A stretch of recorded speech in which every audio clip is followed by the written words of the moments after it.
അങ്ങനെ ഒരു ഫ്രൈഡേ ആയി. ഞാൻ സ്ഥിരം ചെയ്യണ പോലെ എൻ്റെ ആൻറ്റിയുടെ വീട്ടിലേക്ക് പോവാണ് പൂനെയിൽ.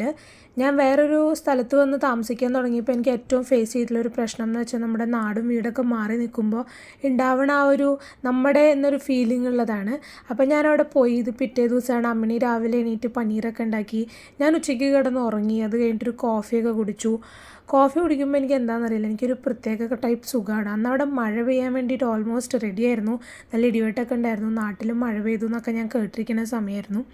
അങ്ങനെ രാത്രിയായപ്പോൾ മഴ പെയ്തു. അപ്പോൾ ഞങ്ങൾ വിചാരിച്ചു സാലഡ് ഉണ്ടാക്കാമെന്ന്. പുറത്തു പോകാനുള്ള പ്ലാനൊക്കെ മാറി. അപ്പോൾ ഞങ്ങൾ കൂടെ നിന്നിട്ടൊരു പാസ്ത സാലഡൊക്കെ ഉണ്ടാക്കി രാത്രി. അപ്പോൾ എനിക്കെന്താണെന്ന് വെച്ചിട്ടുണ്ടെങ്കിൽ എനിക്കിങ്ങനെ നിൽക്കുമ്പോൾ ഭയങ്കര സുഖമാണ്. എനിക്ക് വീട്ടിൽ വന്ന് നിൽക്കണ പോലത്തെ ഒരു ഫീലാണ് വേറൊരു സ്ഥലത്താണെങ്കിൽ പോലും. അപ്പോൾ ഞങ്ങൾ പാസ്തയും ഞങ്ങൾ കുറേ വെജിറ്റബിൾസൊക്കെ ഇട്ടിട്ടാണ് ഉണ്ടാക്കിയത്. പിന്നെ ഞങ്ങൾ രാത്രി ഓ മൈ ഗോഡ് 2 എന്ന് പറഞ്ഞ മൂവിയൊക്കെ കണ്ട് സുഖമായിട്ടിരുന്നിരുന്നു. അതായിരുന്നു അന്നത്തെ ഒരു